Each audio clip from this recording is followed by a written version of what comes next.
আলোচনা হবে। সিসিবিজি 14 পেপারের বিষয় কি আছে কেউ বলো তো?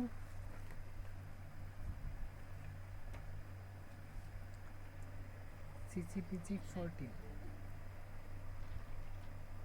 না, বাংলাদেশের সাহিত্য ওগুলো ডিএসপিজি পেপার 31।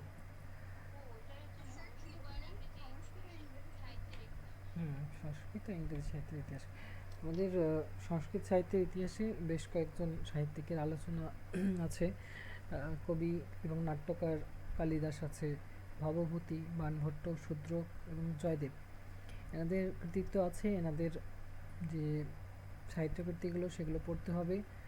আর দেখবে রামায়ণ, মহাভারত এবং কালিদাস ও জয়দেবের আলাদাভাবে কৃতিত্ব আছে মডিউল 2-তে। এটা যাচ্ছে সংস্কৃত সাহিত্যের ইতিহাস। আর ইংরেজি সাহিত্যের ইতিহাসে তোমার বেশ কিছু কবি সাহিত্যিক পড়তে হবে, তাদের কাব্যগ্রন্থ এবং তাদের কাব্য বৈশিষ্ট্য। ওয়ার্ডসওয়ার্থ আছে, সেলি, কিটস, এলিয়ট এবং ইয়েটস। আর সেটাই তোমাদের পরের মডিউল আছে, যেটা 3 নম্বর মডিউল ইংরেজি সাহিত্য ইতিহাস শুরু হচ্ছে। 4 নম্বর মডিউল এটা তো ইংরেজি সাহিত্যের ইতিহাস থাকছে, ওখানেও আরও বেশ কিছু সাহিত্যিক আছে। শেক্সপিয়ার আছে, তোমার জর্জ বার্নার্ড শো আছে, স্যামুয়েল বেকেট আছে, ওয়াল্টার স্কট আছে, চার্লস ডিকেন্স আছে, ভার্জিনিয়া উলফ আছে। আচ্ছা, ওয়াল্টার স্কট কাকে বাংলার ওয়াল্টার স্কট বলা হয় জানো?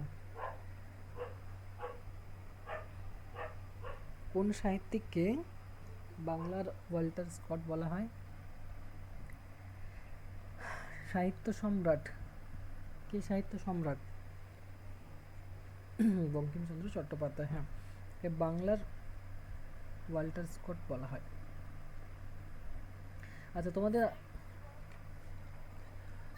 সংস্কৃত সাহিত্যের ইতিহাস তোমাদের সিসিবিজি 14 পেপার থেকে কবি জয়দেব এবং তার গীত গোবিন্দম কাব্যটা নিয়ে আলোচনা করব।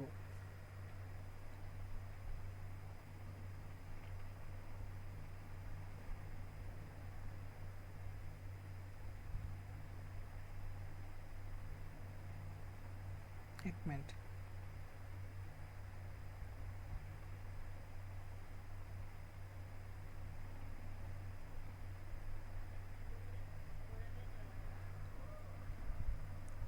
সংস্কৃত সাহিত্যের ইতিহাস তোমাদের কবি জয়দেব প্রসঙ্গে।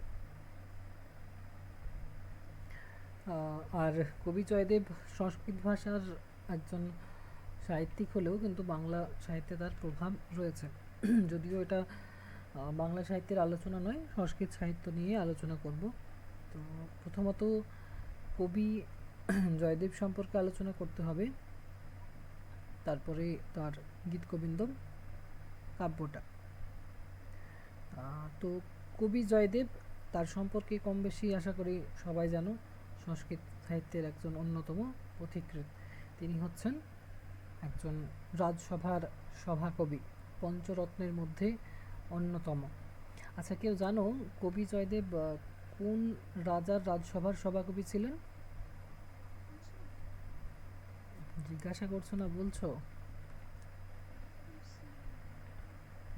লক্ষণ সেন। হ্যাঁ, লক্ষণ সেনের রাজসভাতে 5 জন ছিলেন, পঞ্চরত্ন বলা হতো তাদেরকে।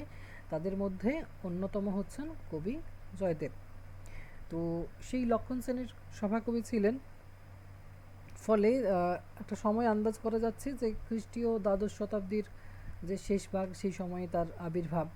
এবং আরেকটা বড় ব্যাপার হচ্ছে যে তিনি আমাদের বাংলাতে জন্মগ্রহণ করেছেন। বীরভূম জেলার অজয় নদীর তীরবর্তী কেন্দুবিল্ব বা কেন্দুলি নামক যে স্থান, সেখানে তার জন্মগ্রহণ। আর সেই কবির জন্মস্থান যেহেতু কেন্দুলি গ্রামে, সেই অজয় নদীর তীরবর্তী অঞ্চলে, তার জন্য ওখানে প্রতি বছর দেখবে পৌষ সংক্রান্তিতে কিন্তু ওখানে তোমার মকর স্নান করা হয় এবং সেই জয়দেবের মেলা বসে ওখানে প্রতি বছর, জয়দেব পদ্মাবতীর সেই স্থানটাতে। তো যাই হোক, তার পরিচয়টা আগে জেনে নিতে হবে, তারপরে আমরা গীত গোবিন্দ যে কাব্য সেটার বিষয়টা জানব। তো কবি জয়দেব তার যে গীত গোবিন্দম কাব্যগ্রন্থ, সেই গীতগোবিন্দম কাব্যগ্রন্থেই কিন্তু তার পরিচয়টা তিনি দিয়েছেন। পরিচয় বলতে তার পিতা মাতার নাম, তার স্ত্রীর নাম, সব কিছুই আমরা জানতে পারছি। তো গীতগোবিন্দম যে কাব্যগ্রন্থ, তাতে তিনি আত্মপরিচয় দান কোথায় করেছেন? তার গ্রন্থের দ্বাদশ সর্গে তিনি আত্মপরিচয় দিয়েছেন। তিনি বলেছেন, শ্রীভোজ দেব প্রভবস্য বামা দেবী সুত শ্রী জয়দেবস্য পরাশরা দ্বীপ্রিয় বন্ধুকণ্ঠে শ্রীগীত গোবিন্দ কবিত্বমস্ত। অর্থাৎ এখান থেকে জানা যাচ্ছে যে গীতগোবিন্দম গ্রন্থটার রচয়িতা হচ্ছেন জয়দেব, কবি জয়দেব। এবং বলো।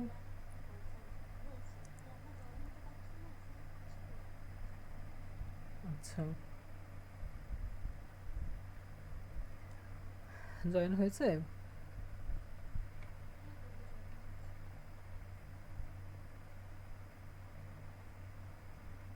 কই, প্রিয়াঙ্কা তো জয়েন হয়নি।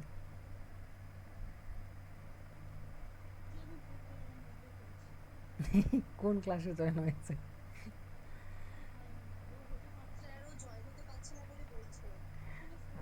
আচ্ছা, এখানে তো জয়েন হয়নি।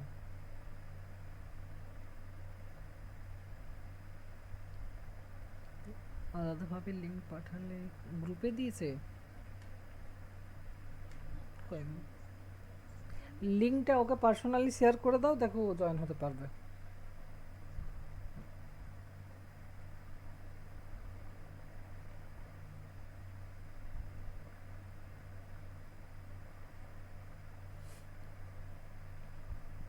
আচ্ছা, তো কবি জয়দেবের পিতার নাম হচ্ছে তোমার ভোজদেব, মাতার নাম হচ্ছে বামা দেবী। ঠিক আছে। তার একজন বন্ধু ছিলেন, তার নাম হচ্ছে পরাশর, সেটা আমরা জানতে পাচ্ছি, কারণ শ্লোকটা এরকম আছে, শ্রী ভোজ দেব প্রভস্য বামা দেবী সুত, সুত মানে পুত্র, শ্রী জয়দেবস্য, এটা প্রথম চরণটা। দ্বিতীয় চরণ হচ্ছে পরাশরা দ্বীপ্রিয় বন্ধুকণ্ঠে শ্রী গীত গোবিন্দ কবিত্বমস্ত। ভোজদেব, পিতার নাম হচ্ছে ভোজদেব এবং মাতার নাম কি বললাম, বামা দেবী। আর তার বন্ধুর নাম হচ্ছে পরাশর। এটা আমরা পরিচয় পাচ্ছি কোথায়? কবি জয়দেবের যে গ্রন্থ গীত গোবিন্দম। আচ্ছা, কবি জয়দেবের পুরো নাম হচ্ছে জয়দেব গোস্বামী। ঠিক আছে, মনে রাখবে এটা। তো তার গ্রন্থের নাম হচ্ছে শ্রী গীত গোবিন্দম। আর সেখানে যে দ্বাদশ খণ্ড রয়েছে, সেই দ্বাদশ খণ্ডেই আত্মপরিচয়টা পাওয়া যাচ্ছে। এবং গ্রন্থের বিভিন্ন স্বর্গে পদ্মাবতীর নামটি যেভাবে উচ্চারণ করা হচ্ছে, তাতে সবাই অনুমান করতে পারেন যে পদ্মাবতী ছিলেন জয়দেবের পত্নী। কেননা কবি জয়দেব এই যে গীত গোবিন্দম যে কাব্যটা, সেটা রচনা করেছেন, সেই রচনাতে তার স্ত্রী তাকেও কিন্তু মানে অনুপ্রেরণা জুগিয়েছিলেন। পদ্মাবতীর কান্তাপ্রেমী কিন্তু কবিকে সেই কোমল কান্ত, সেই পদাবলী রচনায় অনুপ্রাণিত করেছিল। তার জন্য কাব্যে কবি পদ্মাবতীর নাম বারবার নিয়েছেন। তিনি বলছেন পদ্মাবতী চরণ চারণ চক্রবর্তী, এরকম তিনি স্বীকার করেছেন। তাহলে কবি জয়দেবের পিতার নাম ভোজদেব, মাতার নাম বামা দেবী, স্ত্রীর নাম হচ্ছে পদ্মাবতী। তিনি দ্বাদশ শতকের একজন কবি ছিলেন। লক্ষণ সেন, সেন বংশের শেষ রাজা, লক্ষণ সেনের রাজসভার পঞ্চরত্নের অন্যতম ছিলেন। ঠিক আছে, সেই সভাকবি ছিলেন। এই বিষয়গুলো মনে রাখবে।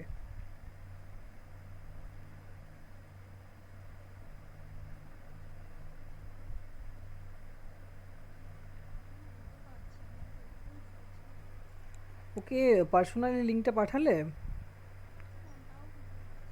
তাহলে ওর কিছু সমস্যা আছে। আমি এখানে তো অ্যাকসেপ্ট করব, আমার কাছে তো রিকোয়েস্ট আসছে না। তো অনেকে তো জয়েন করলো, সমস্যা ওর দিক থেকে হচ্ছে হয়তো। আর কারো কি সমস্যা হচ্ছে? আর কেউ তো মেসেজ করেনি। তোমাদের সিসিবিজি 14 পেপারের সংস্কৃত সাহিত্যের ইতিহাসের কবি জয়দেব এবং তার গীত গোবিন্দম কাব্য।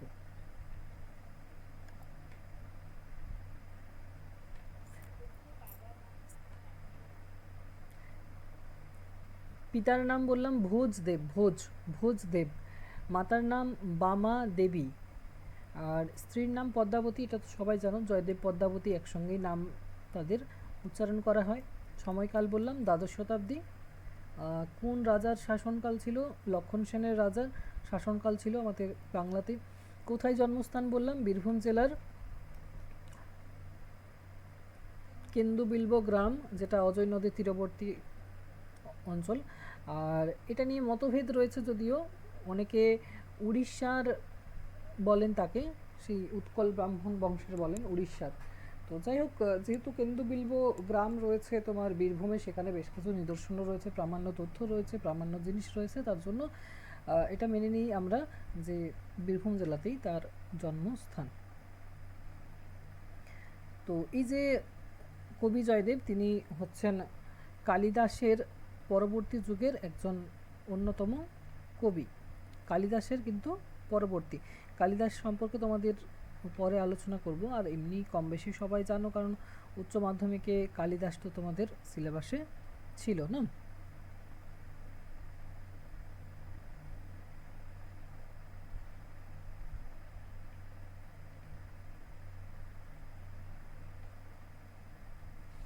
হ্যাঁ, এবারে আরেকটা জিনিস যেটা হচ্ছে তোমার, রাজা লক্ষণ সেনের কথা বললাম। রাজা লক্ষণ সেন কোথাকার রাজা ছিলেন? বাংলার কোথায়, কোন জনপদের ছিল তার রাজধানী? মনে আছে কারো?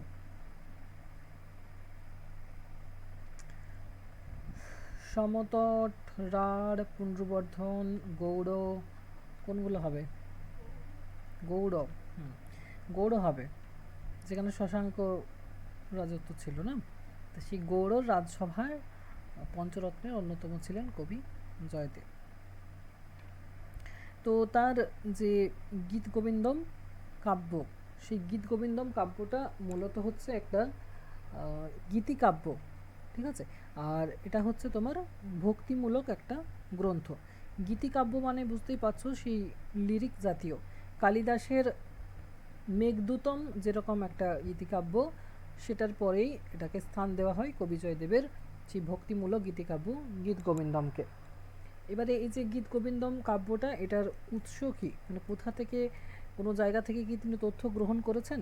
কারণ রাধাকৃষ্ণ বিষয়ক যেগুলো তিনি আলোচনা করছেন, গীত গোবিন্দম মানে যে গীতগুলো তিনি রচনা করছেন, সেগুলো কাকে নিয়ে? গোবিন্দকে নিয়ে বা গোবিন্দমকে নিয়ে। গোবিন্দ বলতে শ্রীকৃষ্ণকে বলা হচ্ছে, ঠিক আছে। তাহলে শ্রীকৃষ্ণকে নিয়ে তিনি গীত রচনা করছেন। কোন শতাব্দীতে? দ্বাদশ শতাব্দীর তিনি ছিলেন কবি। তাহলে দ্বাদশ শতাব্দীর আগে শ্রীকৃষ্ণকে নিয়ে কি গ্রন্থ ছিল আর বলতে পারবে? বাংলা ভাষায় তো ছিল না, সব কিন্তু সংস্কৃত ভাষায় ছিল। বাংলা ভাষার উদ্ভবই হয়েছিল দশম থেকে দ্বাদশ শতাব্দীতে না। আমরা চর্যাপদকেই সেই সময় নিদর্শন পাই, পাল সেন যুগে। তো তাহলে তার আগে তিনি উপাদান কোথা থেকে পেতে পারেন? তার আগে রচিত শ্রীকৃষ্ণকে নিয়ে কোনো গ্রন্থের নাম বলতে পারবে যেখানে শ্রীকৃষ্ণের কথা আছে? এই যা, আমরা এই রাধাকৃষ্ণের লীলাগুলো কোথা থেকে পাই বাংলা বাদ দিয়ে?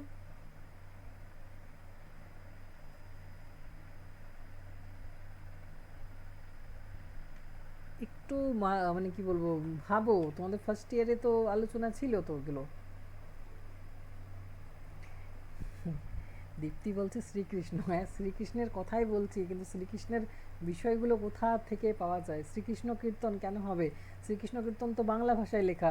কবি জয়দেব সংস্কৃত ভাষার কবি, বাংলা ভাষার কবি তিনি নন। তিনি দ্বাদশ শতাব্দীর কবি। তখন তো শ্রীকৃষ্ণ কীর্তন যদিও এসেছে ধরেই নিচ্ছে আমি, কিন্তু আর শ্রীকৃষ্ণ কীর্তন দ্বাদশ শতাব্দীতে কেন হবে? সেটা তো আদি মধ্যযুগে, সেটা তো পরবর্তীকালে। শ্রীকৃষ্ণ কীর্তন চতুর্দশ, হ্যাঁ চতুর্দশ চতুর্দশ শতক হবে। আমি দ্বাদশ শতাব্দীর কথা বলছি। এর আগে কি ছিল? শ্রীকৃষ্ণের পরিচয় কোথায় পাই আমরা? এটা বলতে পারছে না কেউ। কৃষ্ণের ছবি যদি কেউ ডিপি লাগায় না, কৃষ্ণের ছবি, দাঁড়াও তাকে মার দেয়া হবে।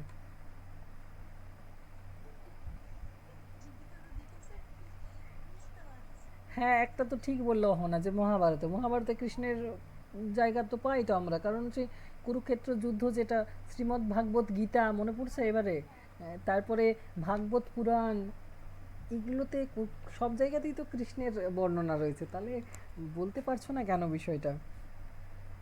আমরা বাঙালি, আমরা বৈষ্ণব পদাবলী পড়েছি, তাহলে কি বৈষ্ণব পদাবলীটা তো তোমার কি হচ্ছে না অনুপ্রাণিত হয়ে, সংস্কৃত থেকে অনুপ্রাণিত হয়েই লেখা হচ্ছে বাংলা ভাষায়, কিন্তু আসল যেগুলো গ্রন্থগুলো যেখানে কৃষ্ণের মানে উৎস পাবো, সন্ধান পাবো, সেগুলো তো সংস্কৃত ভাষায় লেখা। মহাভারত হবে, তোমার ভাগবত পুরাণ হবে, তারপরে তোমার ইয়ে হবে, শ্রীমদ্ ভাগবত গীতা হবে, ঠিক আছে, এগুলোতে আমরা কৃষ্ণের বর্ণনা পাই। তাহলে এইগুলো কিন্তু কবি জয়দেবের আগের গ্রন্থ, ঠিক আছে, কারণ ওগুলোর লেখক হচ্ছেন তোমার ব্যাসদেব। তো শ্রীমদ্ ভাগবত পুরাণ, এটার তোমার দ্বাদশ স্কন্ধ মনে আছে তোমাদের? সেই ভাগবত পুরাণের অনুবাদ কে করেছেন বাংলাতে? ইচ্ছা, সব ভুলে গেছে সবাই। ভাগবত পুরাণের শ্রেষ্ঠ অনুবাদক যিনি সব খণ্ডগুলো করেননি, দুটো খণ্ড অনুবাদ করেছিলেন, দুটো স্কন্ধ, মালাধর বসু। তো মালাধর বসু এটা ইয়ে করেছিলেন। তো দ্বাদশ স্কন্ধে রচিত হয়েছিল ভাগবত পুরাণ, সংস্কৃত গ্রন্থ, সংস্কৃত ভাষায়।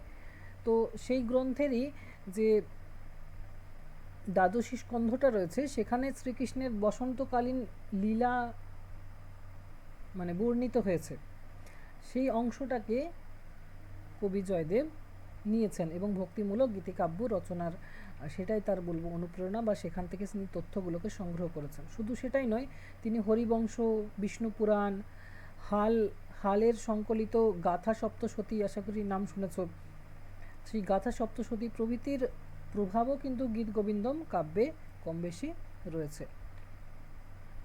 এই কাব্যটার বিবরণ যদি দেখি যে কটি খণ্ডে বা অধ্যায়ে বিভক্ত আছে, বিষয়বস্তু কি আছে, তাহলে কবি জয়দেবের গীত গোবিন্দম, এটা বিষয়বস্তু হচ্ছে রাধাকৃষ্ণের সেই চিরন্তন যে প্রেমলীলা, সেটাকে উপজীব্য করে রচিত, মানে গীত গোবিন্দমের বিষয়টাই হচ্ছে রাধাকৃষ্ণের প্রেমলীলা এবং সেটার গুণকীর্তন বা বর্ণনা করা।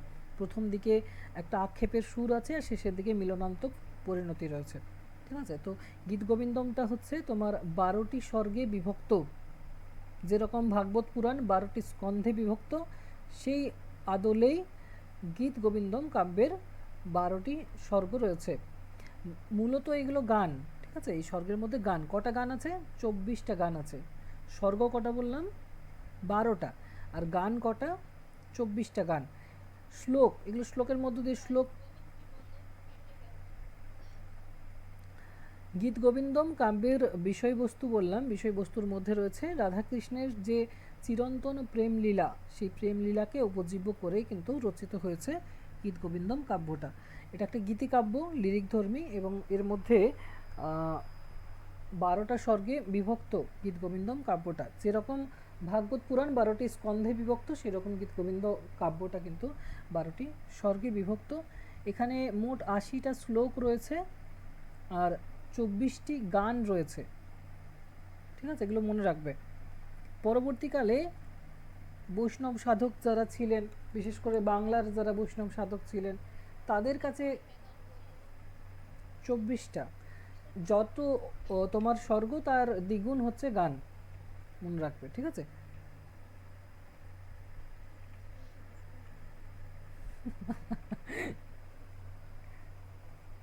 আচ্ছা, আসতেই বলছি, মেসেজ এলো দেখলাম।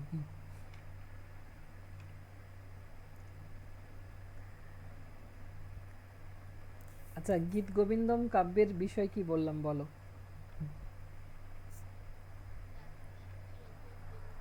হুম, কুহেলি কি বলছো? 80টি শ্লোক বললাম, শ্লোক সংখ্যা 80। না, আর যেটা বিষয় সেটা বললাম রাধাকৃষ্ণের যে চিরন্তন প্রেম লীলা, আমরা ভাগবত পুরাণে প্রত্যক্ষ করছি দ্বাদশ স্কন্ধে। সেটাই এখানে, যেহেতু সেটা অনুপ্রেরণা ছিল, সেটা উপজীব্য করে লিখছেন তোমার কবি জয়দেব গীত গোবিন্দম কাব্যটা। আর এটার দ্বারা তো বাংলা সাহিত্যে তো বিশেষভাবে প্রভাব পড়েছে, কারণ গীত গোবিন্দমকে কেন্দ্র করেই বা সেটার দ্বারা অনুপ্রাণিত হয়েই বৈষ্ণব যে ভক্ত কবিগণ তারা বৈষ্ণব পদাবলী রচনা করেছেন। বড়ু চণ্ডীদাস বিশেষভাবে প্রভাবিত করেছিল, আর এই গীত গোবিন্দম কাব্যটাও বিশেষভাবে প্রভাব ফেলেছিল। অহনা ঘোষ কিছু বলছো?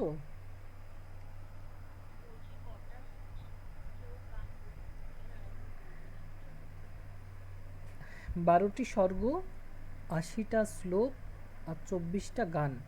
আমি তোমাদের নোট তো দিয়ে দেবো এটার, আজকেই নোটটা দিয়ে দেবো, রাতে একটু রাত হবে তো ওটাতে সব লেখা থাকবে এগুলো।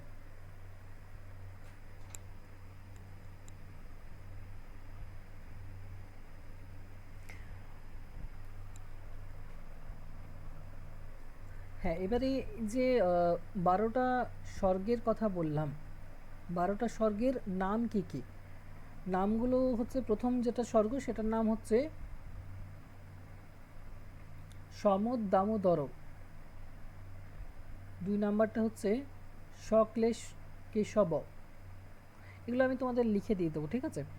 এখন নোট করতে হবে না। 3 নাম্বার হচ্ছে মুগ্ধ মধুসূদন, 4 নম্বর হচ্ছে স্নিগ্ধ মধুসূদন, 5 নম্বর শাকাঙ্ক, শাকাঙ্ক পুণ্ডিরেকাক্ষ, এরকম আছে, শাকাঙ্ক পুণ্ডরিকাক্ষ। 6 নম্বর হচ্ছে বৈকুণ্ঠ বৈকুণ্ঠ, 7 নম্বর নাগর নারায়ণ, 8 নম্বর বিলক্ষ লক্ষ্মীপতি, 9 নম্বর হচ্ছে মন্দ মুকুন্দ, 10 নম্বর চতুর্ভুজ। চতুর্ভুজ হবে না, উচ্চারণটা চতুর্ভুজ হবে, চতুর ও চতুর্ভুজ। 11 নম্বর হবে সানন্দ দামোদর, 12 নম্বর হচ্ছে সুপ্রীতি পীতাম্বর। এই টোটাল 12টা স্বর্গের নাম। এগুলো আমি তোমাদের স্বর্গের নামগুলো আর প্রতিটি স্বর্গের মধ্যে কি কি বিষয় আছে ছোট্ট করে লিখে দিয়ে দেবো। ওটা মানে পরীক্ষার কোনো কোয়েশ্চেন অ্যান্সার নয়, জাস্ট বিষয়বস্তুটা যাতে তোমরা বুঝতে পারো সেই জন্য লিখে দেবো। আমি স্বর্গ ধরে বিষয়বস্তুটা বলছি না, তবে ওটা স্বর্গ ধরে তোমাদের একটা মানে আমি পিডিএফ দিয়ে দেবো, সেখানে আলোচনা থাকবে।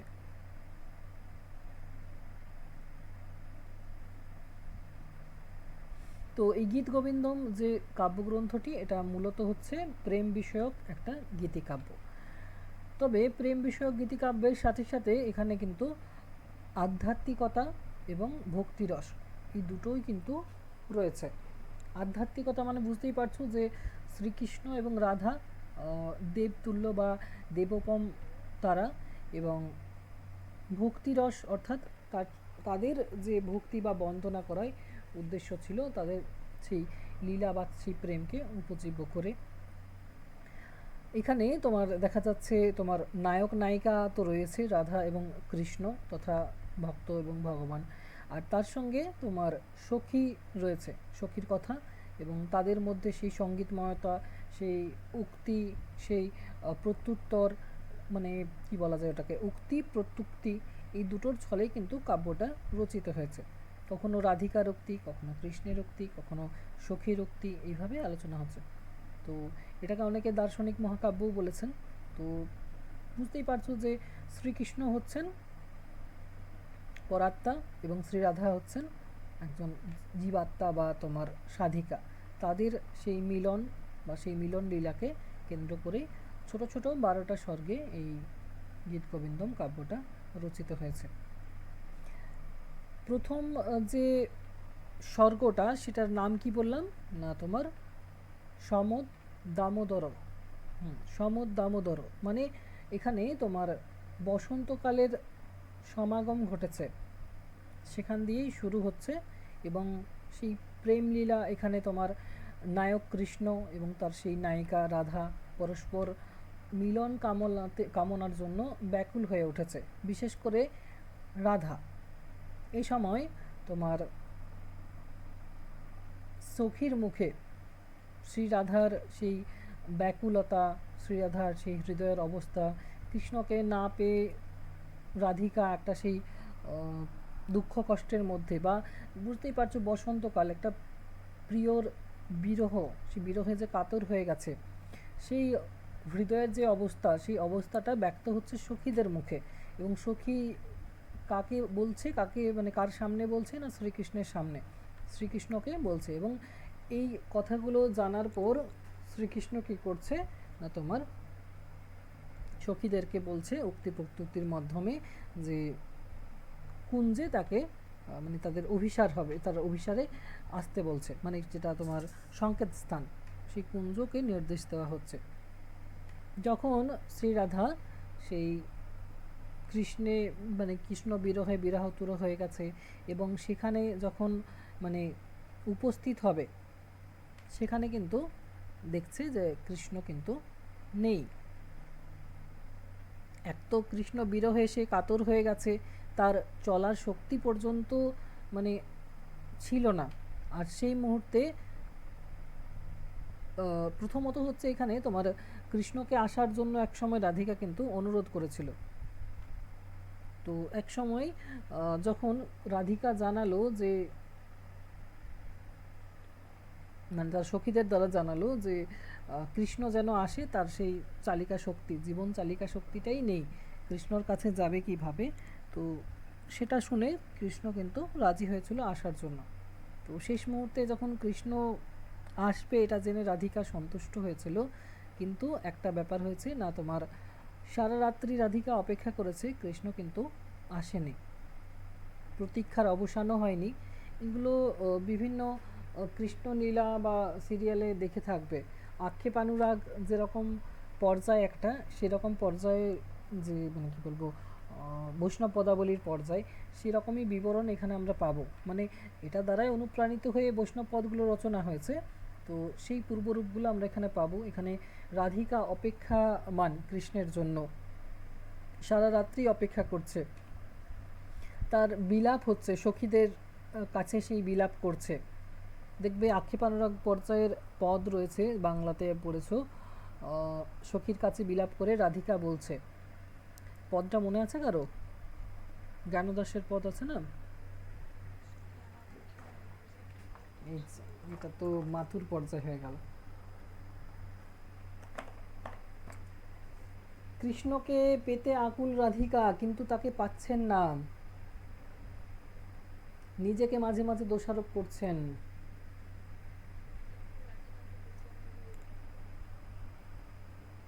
না, ওটা নয়। সবাই মাঝে থেকে, ধারে থেকে, যেখান থেকে খুশি বলছে, পদগুলো সব ভুলে গেছে।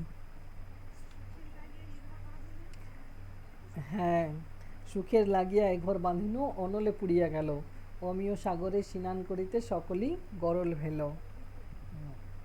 তো সেই আক্ষেপ, ওটা আক্ষেপানুরাগ পর্যায়ের পর, রাধিকার মধ্যে সেই আক্ষেপটা ছিল এই সময়ে, এই মুহূর্তে কৃষ্ণ আসবো বলে কিন্তু আসছে না। সেই সখীদের কাছে রাধিকা আক্ষেপ করে চলেছে এবং সারা রাত এভাবেই কিন্তু পার হচ্ছে প্রতীক্ষার মধ্য দিয়ে।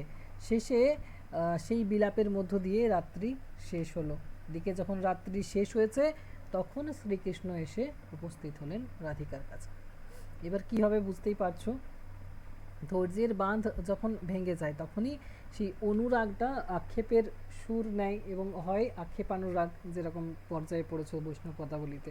তো এরপর রাধিকা প্রতীক্ষা করতে করতে সেই প্রতীক্ষার সময়টা পার হয়ে গেছে, তার মান অভিমান যেটা ব্যাপার, সেটাও কিন্তু বাঁধ ভেঙে গেছে। ফলে সেটা কিসে পরিণত হয়ে গেছে, সেই অনুরাগটা বা সেই অভিমানটা রাগে পরিণত হয়ে গেছে। রাধিকা এখানে কিন্তু ক্রুদ্ধ হয়ে গেছে, ধৈর্যের বাঁধ ভেঙে যাওয়ায় তার মুখ দিয়ে মানে যা বেরিয়ে এসেছে সেই তীব্র ভৎসনা বাক্য শ্রীকৃষ্ণকে, তাই সে বলেছে। শেষে সখীদের উপদেশ এবং চেষ্টাতে রাধার ক্রোধটা আস্তে আস্তে যখন প্রশমিত হয়, কিছুটা যখন কমে, তখন শ্রীকৃষ্ণ আবার কি করেছিল, দীর্ঘকাল ধরে অনুনয় বিনয় করেছিল এবং রাধার মনে সেই আগের যে ভালোবাসাটা, সেই পূর্বের যে অবস্থাটা, সেটা আনতে সক্ষম হয়েছিল। এবং সেই বসন্তকালেই তাদের মধ্যে মানে শ্রীকৃষ্ণ এবং রাধার মধ্যে সেই যে শাশ্বত মিলন, সেই মিলনটাকে বর্ণনা করেই গীতগোবিন্দম কাব্যটা শেষ হয়েছে। বুঝতে পারছো, একদম ছোট্ট একটা ঘটনা আছে কাব্যটার মধ্যে, খুব বড় বড় কিন্তু ইয়েগুলো নয়, তোমার স্বর্গগুলো নয়, ছোট ছোট ঘটনা রয়েছে। যেটা শুরু হচ্ছে বসন্তকাল সমাগম দিয়েই, যেখানে রাধিকা কৃষ্ণ একে অপরকে পাওয়ার জন্য ব্যাকুল, যেটা আমরা সেই পূর্বর আগে দেখতে পাই। ঠিক আছে, তারপরে দেখো অভিসারে দেখতে পাই যাওয়ার কথা, এখানেও সেই যাওয়ার কথাই আছে। দেখো যে রাধিকা যেতে পারছে না, ফলে কৃষ্ণকেই আসতে বলছে। রাধিকা একটা কোনো স্থান বলল এবং কৃষ্ণ এলো না, ফলে কি হলো না, রাধিকার অন্তর একটা দ্বন্দ্ব হলো, রাধিকার অন্তরে ব্যথা হলো, এবং রাধিকার সেই ধৈর্যের বাঁধ, সেই মান অভিমান, সেটা কি বলবো, ঊর্ধ্বে সেই ক্রোধটা অনেকটা বেড়ে গেল। ফলে কৃষ্ণ যখন রাত্রি শেষে এলো, তখন কৃষ্ণের প্রতি মানে সেই তার মুখ থেকে কিন্তু ভৎসনা বাক্যই বার হলো। ফলে কৃষ্ণ কিন্তু তার মান ভঞ্জন করতে উদ্যোগী। তার আগে কিন্তু সখীদের কথাতে রাধা কিছুটা কি হয়েছিল তোমার সাধারণ অবস্থায় ফিরে এসেছিল, এবং কৃষ্ণ পরবর্তীতে অনুনয় বিনয় করে তার মনে সেই প্রীতি উৎপাদন করতে সমর্থ হয়েছিল। তারপরে তাদের মিলন, সেই রাধা এবং কৃষ্ণের, আর সেই মিলন বর্ণনা করেই কিন্তু এই কাব্যের পরিসমাপ্তি হয়েছে। বুঝতে পারছো যে এখানে আমরা পূর্বরাগ দেখতে পাচ্ছি, অভিসার দেখতে পাচ্ছি, আক্ষেপানুরাগ দেখতে পাচ্ছি, এবং শেষেরটাকে আমরা কি বলবো?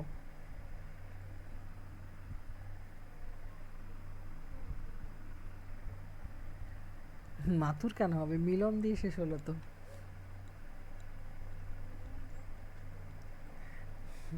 সেরকম কোনো পর্যায় নেই যদিও, তো এখানে বিভিন্ন তোমার রূপানুরাগ বা বিভিন্ন পর্যায় যেগুলো রয়েছে সেগুলোর সঙ্গে মিল প্রদর্শন করা যেতে পারে। যাই হোক, তাদের সেই মিলন ব্যাপারটা এখানে আছে, প্রেম বিলাস বলা যেতে পারে। তো তাহলে বুঝতে পারছো যে এই যে গীত গোবিন্দম যে কাব্যটা রয়েছে, সেখানে কিন্তু আহ,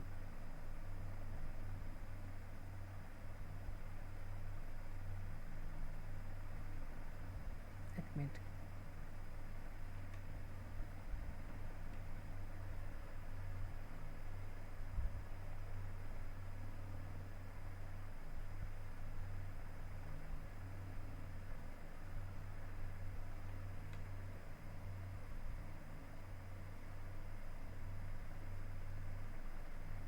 হ্যাঁ, কবি জয়দেব এখানে তোমার সেই ভাগবত পুরাণকে অনুসরণ করে একটা অধ্যায়কে তিনি, একটা স্বর্গকে তিনি এখানে নিয়েছেন, স্কন্ধকে নিয়েছেন, যেটা হচ্ছে তোমার ভাগবত পুরাণের দ্বাদশ স্কন্ধ, এবং সেটার অনুসরণেই সেই প্রেমলীলাকে এখানে বর্ণনা করেছেন।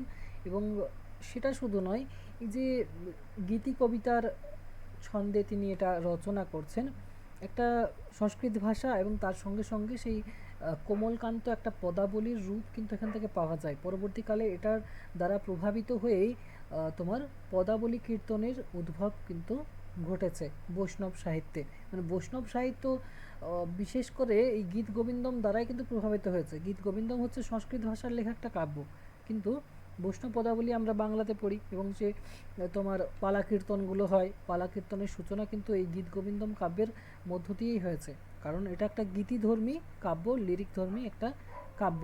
বাংলা পদাবলী সাহিত্যের ক্ষেত্রে তাহলে কবি জয়দেবের, বা বাংলা বৈষ্ণব সাহিত্যের বা বৈষ্ণব পদ রচনার ক্ষেত্রে কবি জয়দেবের কিন্তু বিশাল একটা প্রভাব রয়েছে।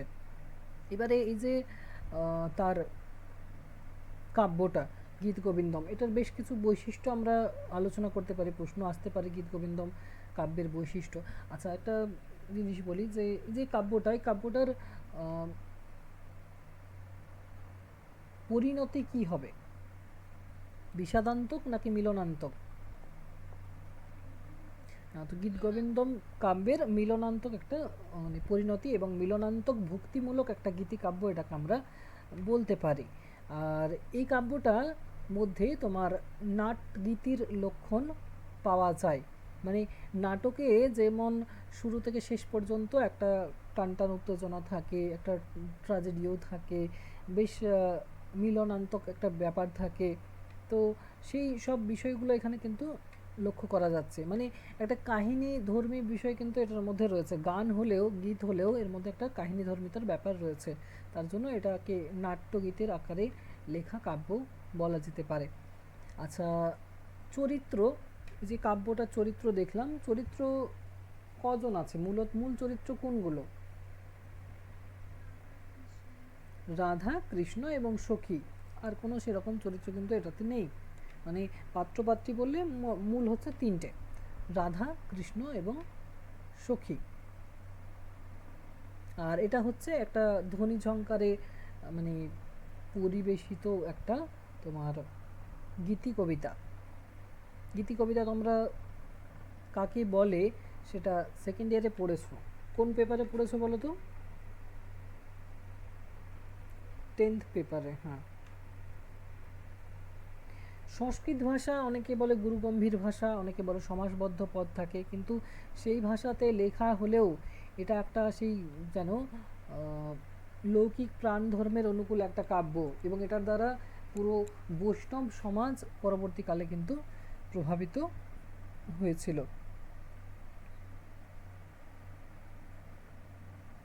তো এই যে গীত গোবিন্দম কাব্যটা রয়েছে, এই কাব্যের তোমার প্রশ্ন কি কি আসতে পারে? প্রথমত, কটি স্বর্গে বিভক্ত, কটা গান রয়েছে, কটা শ্লোক রয়েছে, এই কাব্যের বৈশিষ্ট্য কি আছে, কাব্যের বিষয়বস্তুটা আমি তো বললাম একটা নোট দিয়ে দেবো, ওটা একটু পড়ে নেবে। তারপর হ্যাঁ, কবি জয়দেবের পরিচিতি, এবং এটা ছাড়া তিনি আরও কোনো গ্রন্থ লিখেছেন কিনা, এগুলো যে নোটটা তোমাদের আমি দেব সেই নোটে সব কিছু কিন্তু ডিটেলস থাকবে।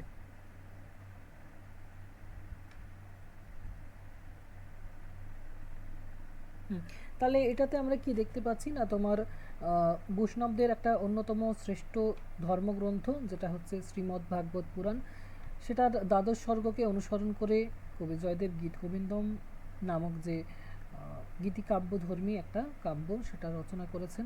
এই কাব্যের বিষয়বস্তু তিনি আরও বেশ কিছু জায়গা থেকে মানে গ্রহণ করেছেন বা প্রভাব আছে, যেটা হরিবংশ বললাম, বিষ্ণু পুরাণ বললাম, আর তার সঙ্গে আরেকটা বলেছিলাম, মনে আছে কারো?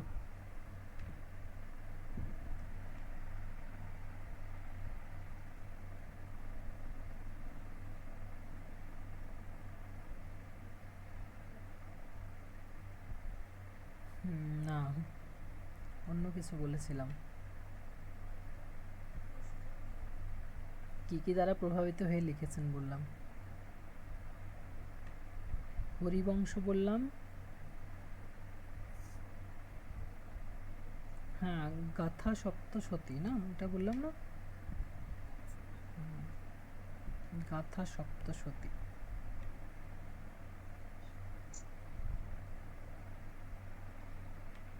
হ্যাঁ, তো এই গীত গোবিন্দ আরেকটা হচ্ছে, হ্যাঁ, ব্রহ্ম বৈবর্ত পুরাণ, এটাও নোট করে নেবে, নোটে যদিও থাকবে। গীত গোবিন্দম কাব্যের মূল বিষয়ে তাহলে কি দেখলাম, সেই বসন্ত রাস, সেই তার মধ্যে রাধা কৃষ্ণের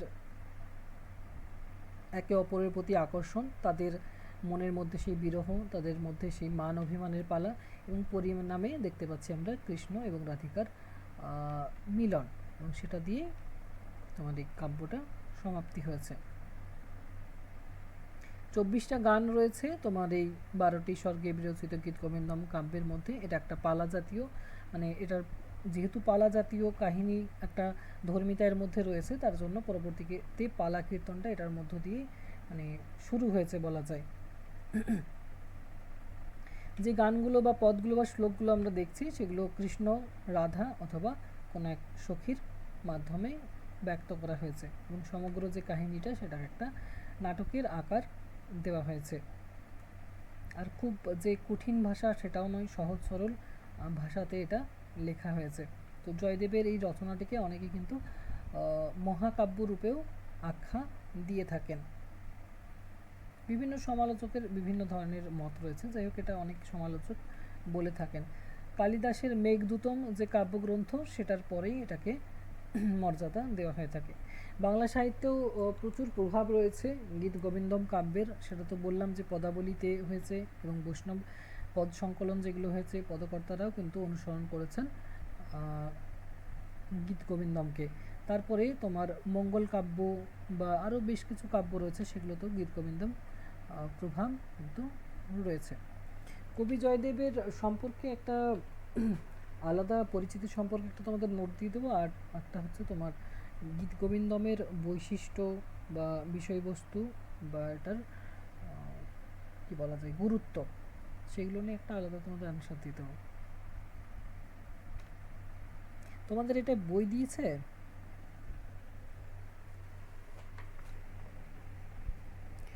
এটা বইটা দেয়নি না?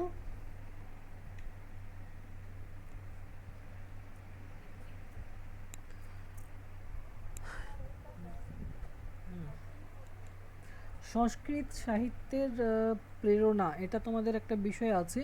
সেখানে রামায়ণ আছে, সেখানে মহাভারত আছে। আচ্ছা, কয়েকটা সাধারণ বিষয় যেগুলো আগে জানতে হয়, তারপরে এগুলো নিয়ে আলোচনা তো হবেই। তো যেরকম আমি রামায়ণ সম্পর্কে যদি বলি, সংস্কৃত রামায়ণ সংস্কৃত ভাষায় রচিত। আচ্ছা, রামায়ণ আগে রচিত হয়েছে নাকি মহাভারত আগে রচিত হয়েছে, কোনটা মনে হয়? হুম, একটা যুক্তি বলতে পারবে?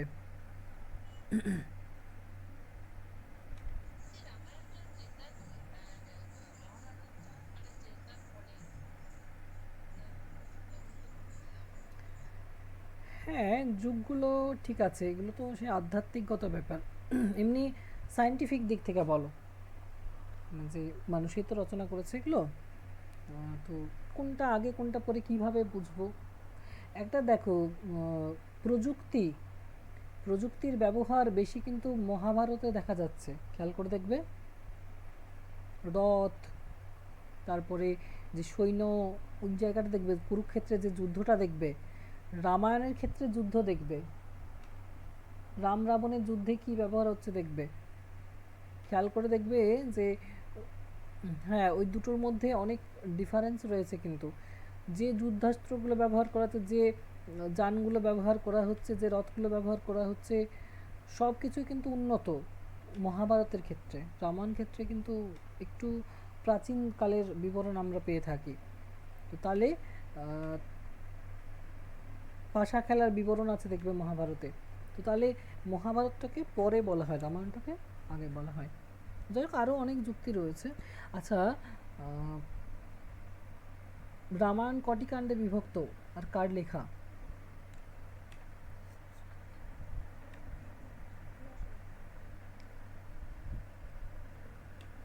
সংস্কৃত রামায়ণের কথা বলছি আমি, কৃত্তিবা সোজা কেন হবে?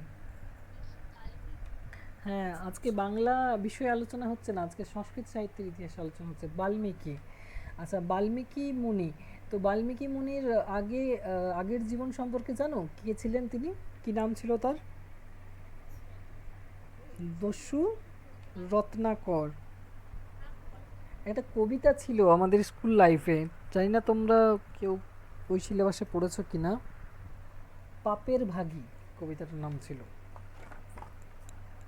হুম, যে দস্যু রত্নাকর দস্যু বৃত্তি করছে, তো একটা সেই মুনি ঋষিকে ধরেছে, সেই গাছেই থাকতো সে। তো সেই মুনি ঋষিকে ধরেছিল, এবং সেই মুনি ঋষি, মানে সে ডাকাতি করতো দিনে। মুনি ঋষিটাকে মুনি ঋষিরা তাকে বললো, ঠিক আছে, আমার যা কিছু আছে নেবে বা প্রাণ হরণ করবে, কিন্তু তার আগে তোমাকে একটা প্রশ্ন করছি, যে তুমি আহ, এই যে পাপ কর্মগুলো করছো, এগুলোর ভাগ তোমার কে নেবে? তো সে বলছে, সবাই নেবে, আমার স্ত্রী, হ্যাঁ, আমার স্ত্রী পুত্র সবাই নেবে ভাগ। যেহেতু আমার এই পাপের টাকাটাতে তারা তো, মানে পাপের যে অর্থটা আছে সেই অর্থটা সবাই ভাগ নিচ্ছে, সেই খাবার আনছে, সব কিছুই করছে, ভরণ পোষণ। তাহলে পাপের ভাগটা কেন নেবে না, সবাই নেবে ফ্যামিলি, সে বলেছে। তো বলতে, যাও তুমি আগে জিজ্ঞাসা করে আসো, আমি এখানে কিন্তু থাকবো, আমি কিন্তু যাব না, তুমি জিজ্ঞাসা করে আসো। সে তো জিজ্ঞাসা করতে গিয়েছিল বাড়িতে, প্রথমে সেই ইয়েকে জিজ্ঞাসা করেছিল, মাকে জিজ্ঞাসা করেছিল। তো তার মা বলল, না, পাপের ভাগ আমি নিতে পারবো না। তারই সেই যে মাতৃত্বের ঋণটা, সেই দুধের ঋণ, সেটাই কে শোধ করে, তার মা বলল তাকে উল্টো। স্ত্রীকে বলল, স্ত্রীও বলল যে সব নিতে পারবো, কিন্তু সেই পাপের ভাগ নিতে পারবো না। সবাই কিন্তু প্রত্যুত্তরে নাই বলেছিল। তারপরে এসে সে কিন্তু তার অনুশোচনা হয়েছিল, সে বুঝতে পেরেছিল, ফলে সে প্রায়শ্চিত্ত করতে চেয়েছিল। দস্যু রত্নাকর এত পাপ করেছিল যে তার মুখ থেকে রাম নাম পর্যন্ত উচ্চারণ হচ্ছিল না। মানে সেই তখনই তাকে বলা হয়েছিল যে তুমি রাম উচ্চারণ করতে পারছো না, তাহলে মরা বলো, মানুষই তো মেরে এসেছো। মরা মরা বলতে বলতে দেখবে রামও রামও চলে আসছে তার মুখ দিয়ে। আগে তো রাম হতো না, আগে রামও বলা হতো, সংস্কৃত ভাষাতে রামও। দেখবে ইংরেজিতে লিখলে রামও লেখে, আর এ এম এ লেখে, রাম লেখে না। কারণ এখন এটা আমাদের ভাষার সঙ্গে চলিত ভাষাতে রামটা রাম হয়ে গেছে, আর শেষের যে অধ্বনিটা সেটা কিন্তু লুপ্ত হয়েছে। তো সেই মরা মরা বলতে রাম রাম উচ্চারণ কিন্তু হয়েছিল, সেই দস্যু রত্নাকর সেই কিন্তু ধ্যান করে সেই বাল্মীকি মনে হয়েছিল এবং রামায়ণ রচনা করেছিলেন। তো সেই রামায়ণ 7টি কাণ্ড। আচ্ছা, 7টি কাণ্ড পর পর কেউ নামগুলো বলতে পারবে রামায়ণের? মানে সিরিয়ালি বলতে পারবে কেউ নামগুলো, কি কি ঘটনা হয়েছিল পরপর?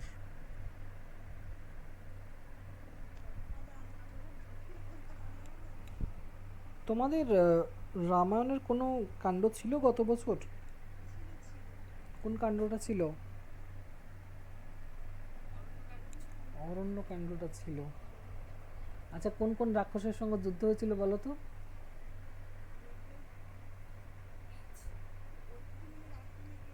মরিচ না কি বলছে? মারিচ কোথা থেকে আসছে? মারিচ তো ছিল না এখানে। উম, বড় বড় রাক্ষসগুলো, সেই অরণ্যে যেগুলো রাক্ষসগুলো একটা একটা করে আসছিল। হ্যাঁ, দীপ্তি কি বললো?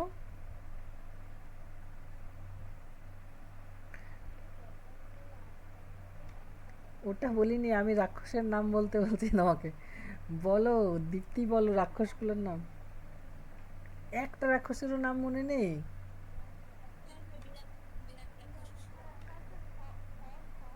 হ্যাঁ, খড়। খড়, দূষণ। আর জুহি একটা বললো।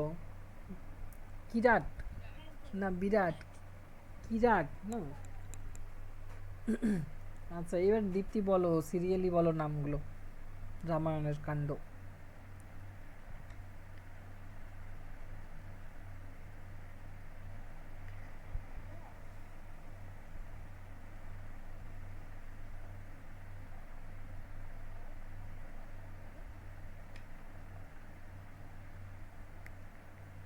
কি কি বললো, অনেক স্পিডে বললো, আমাকে স্পিডে বলছে, নিজে রেলগাড়ির মতো স্পিডে বলছে। কি কি বললো একটা একটা থেমে থেমে বলতে বলছি।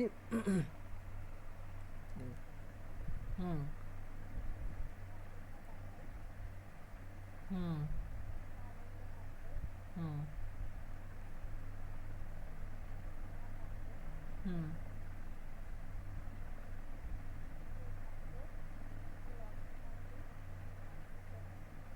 হুম। আদিকাণ্ডকে বালকাণ্ড বলা হয়, সেই আদিকাণ্ডের বিষয়টাকে বলতে পারবে? আদিকাণ্ডের বিষয় কি ছিল?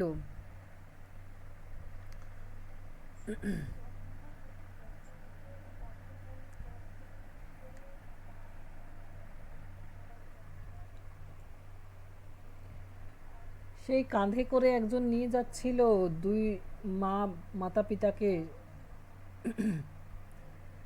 সেই ছেলেটাকে হত্যা করে দিয়েছিল, যে ছেলেটার ওপর নির্ভর ছিল মাতা পিতা।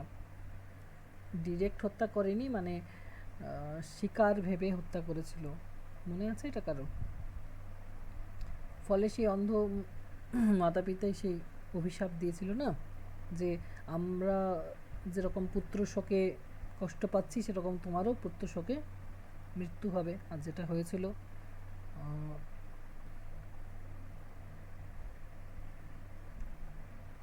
তো এখানে তাহলে আদিকাণ্ড বা বালকাণ্ডতে এটা দেখতে পাচ্ছি। অযোধ্যা কাণ্ডে কি আছে বলো তো? হ্যাঁ বলো। শুনতে পাচ্ছি দীপ্তির গলা। বললাম কৃষ্ণের ছবি কেউ লাগাবে না, ও কৃষ্ণের ছবি লাগিয়ে চলে এলো। কেউ বলতে পারছিল না কৃষ্ণর ডিটেলস নিয়ে, তার জন্যই বলছিলাম কেউ কৃষ্ণের ছবি লাগাবে না।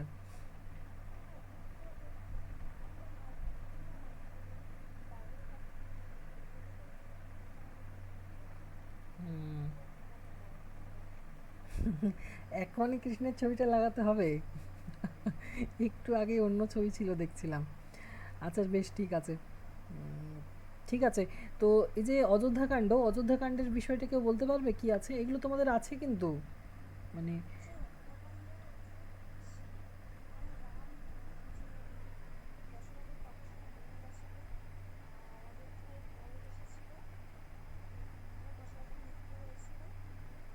হুম। আচ্ছা। আচ্ছা, রামের বনবাস কেন হয়েছিল?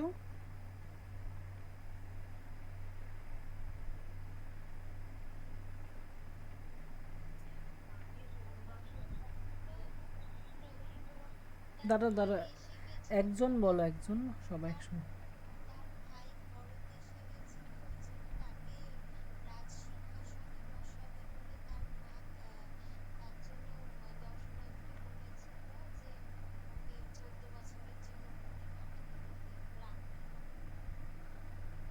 হুম। আচ্ছা, রাম লক্ষ্মণ এনারা কয় ভাই টোটাল? মানে দশরথের কটা পুত্র?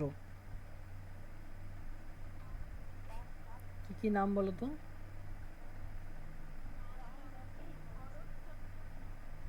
হুম। দেখবে ওই যে আদিকাণ্ড, সেখানে দেখবে সে বিশ্বামিত্রের অনুরোধ রয়েছে তোমার, সেই যক্ষ বিঘ্নকারী তোমার রাক্ষসদের নিধন হচ্ছে, জনকের রাজসভাতে সেই হরধনু ভঙ্গর কথা আছে, সীতার সঙ্গে রামচন্দ্রের বিয়ে আছে, এগুলো সব কিন্তু আদিকাণ্ডে রয়েছে। তারপরে তোমার লক্ষণের সঙ্গে জনকের অপর কন্যা কি নাম, লক্ষণের স্ত্রীর কি নাম?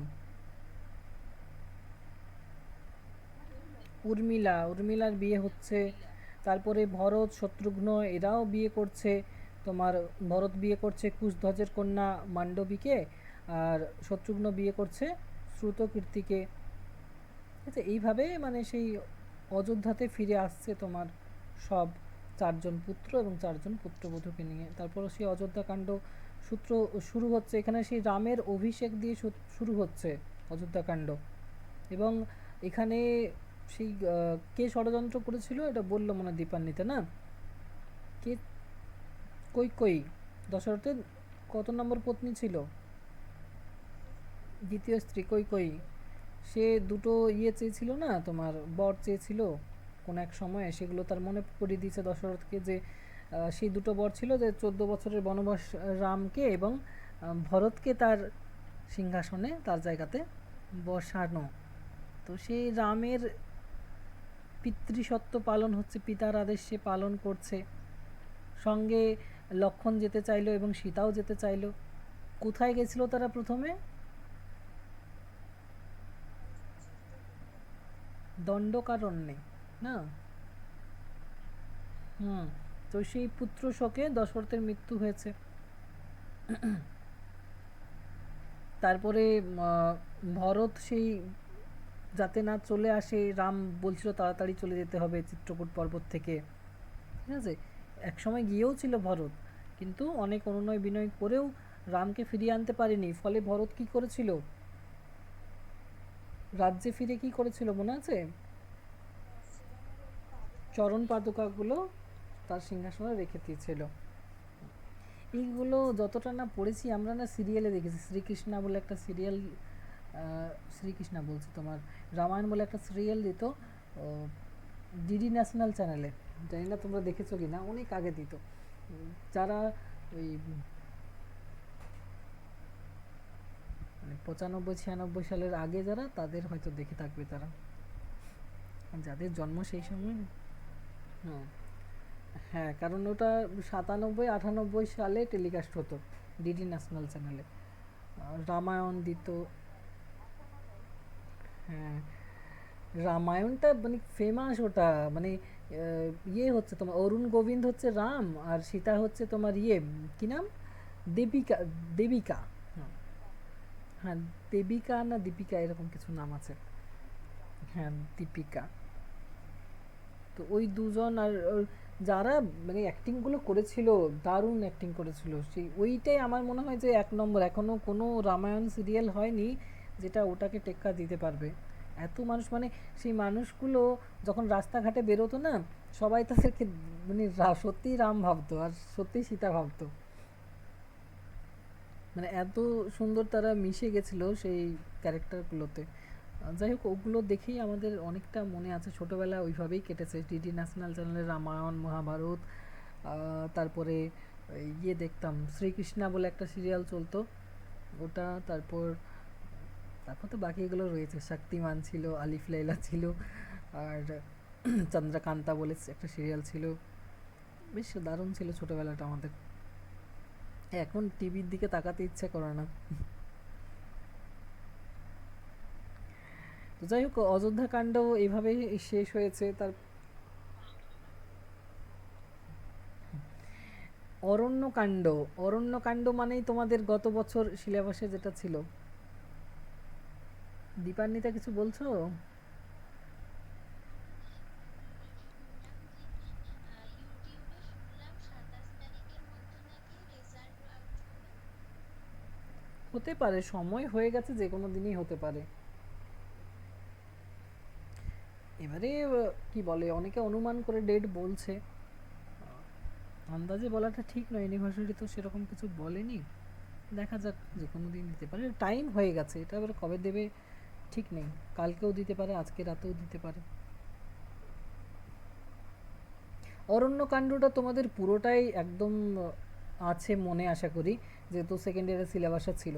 কেউ বলতে পারবে দু একটা লাইনে যে এই ছিল জিনিসগুলো? তার অগ্নিমন্দির আশ্রমে যাওয়া, অগ্নিমন্দির সেনাপতি ফার্মে, তারপর পঞ্চবটী মূর্তিদের মূর্তি তৈরি করা, আর লঙ্কার মধ্যে সাজিয়ে সীতার কেমন যেন কিছুক্ষণ, সেখানে সত্যনারায়ণ আগমন, তারপর রাম লঙ্কায় ফিরে, তারপর পরশুরাম লঙ্ঘন করে এবং হনুমান সীতাকে আশ্রমে ফেরত যায়, ব্যাক হয়ে রাবণকে তুলে আনে, তারপর রাবণ তাদের ভিতরে বন্দি করে সীতাকে অপহরণ করে নিয়ে এর যায়। আগে নাসিকা গিয়ে হচ্ছে না, নাক আর কান কেটে দেওয়া হচ্ছে, শূর্পণখার নাক কান দুটোই কেটে দেওয়া হচ্ছে। শার্ঙ্গপাণি ছিল। হুম।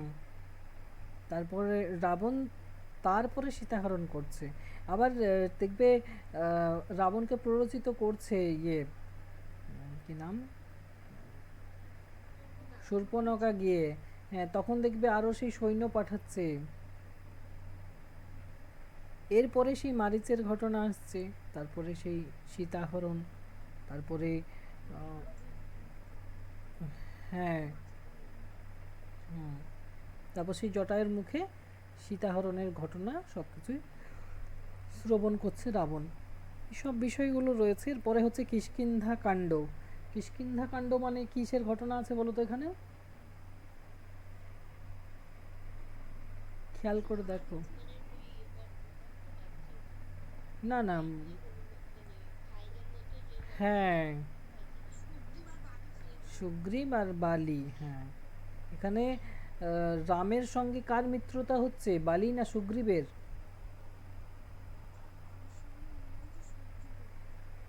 মিত্রতা সুগ্রীবের হচ্ছে, কারণ সুগ্রীব তার দাদা সেই বালির, যেহেতু সেই রাজ্য আছে, তো সেই চাইছে যে তোমার বালিকে হত্যা করে দেয় আর সেই রাজ্য নেয়, এবং বালির স্ত্রীকেও নেবে সুগ্রীব। তার বিনিময়ে সেই বানর সেনাকে দেবে রামকে। তো রামচন্দ্র কি করছে, তোমার সেই বালিকে বধ করছে এখানে। তারপরে সেই হনুমানের এখানে আবির্ভাব হচ্ছে, সেই হনুমান আসছে, ফলে সীতার অনুসন্ধানে হনুমান যাচ্ছে। এরপর সুন্দরকাণ্ড। সুন্দরকাণ্ডে কি ঘটনা হচ্ছে?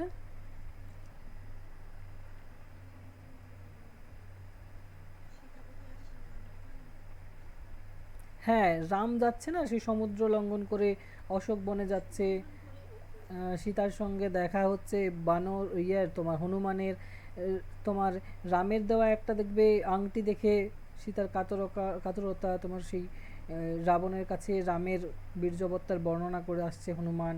তারপরে সীতাকে সেই ফিরিয়ে দেওয়ার উপদেশও দিচ্ছে তোমার রাবণের কাছে। রাবণ কিন্তু শুনছে না, বানরের ওপর রেগে যাচ্ছে, সেই বানরের লেজে আগুন লাগিয়ে দিচ্ছে।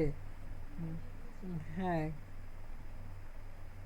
আর এখানে সেই লঙ্কার যে বিবরণ সেটাও পাওয়া যাচ্ছে, সেই ঐশ্বর্য, শ্রীলঙ্কার রাজ, সেই কেমন পরিবেশটা সেটা জানতে পারছি।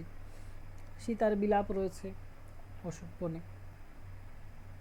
এরপর লঙ্কা কাণ্ড বা যেটাকে যুদ্ধকাণ্ড বলা হয়, এখানে কি হচ্ছে এটা তো সবারই জানা আছে না। এখানে সেতু বন্ধনটা এখানে আছে, ঠিক আছে, যুদ্ধকাণ্ডে সেই বানর সেনারা সমুদ্রে সেতু বন্ধন করছে। তারপরে সেই সুগ্রীবের পাঠানো সেই সৈন্যকে নিয়ে রামচন্দ্র সমুদ্র তীরে উপস্থিত হচ্ছেন, লঙ্কাতে প্রবেশ করছেন। তার আগেই তো তোমার সেই বিভীষণের সঙ্গে মিত্রতা হচ্ছে লঙ্কার পথ জানার জন্য। এবার রাক্ষসদের সঙ্গে সেই যুদ্ধ হচ্ছে, অনেক রাক্ষস মারা যাচ্ছে। তো এখানে তার আগে সেই একে একে পুত্রগুলোর মৃত্যু হচ্ছে না তোমার।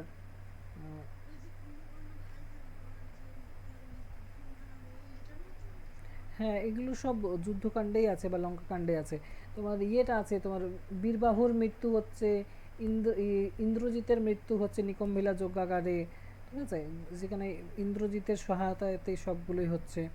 রাবণের বংশ আস্তে আস্তে সেই শেষ হচ্ছে, শেষে রাবণ নিজেই সেই যুদ্ধে আসছে, সেখানে রাবণ নিহত হচ্ছে। তারপরে সীতাকে উদ্ধার করা হচ্ছে এখানে। আবার কি সীতা উদ্ধারের পরে সেই যখন তোমার ইয়ে হচ্ছে না তোমার ওই সীতার সতীত্ব নিয়ে, হ্যাঁ, প্রমাণ দেওয়ার জন্য অগ্নি পরীক্ষা হচ্ছে সীতার, ঠিক আছে। তারপরে সে অযোধ্যাতে প্রত্যাবর্তন করছে, আবার সেই রামরাজ্যের প্রতিষ্ঠা হচ্ছে। এইসব বর্ণনা হচ্ছে যুদ্ধকাণ্ড। শেষটা হচ্ছে উত্তরকাণ্ড। উত্তরকাণ্ডে কি আছে জানো?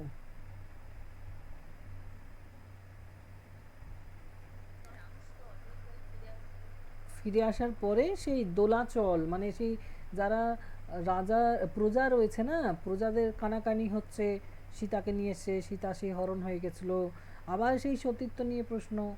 তারপরে রামচন্দ্র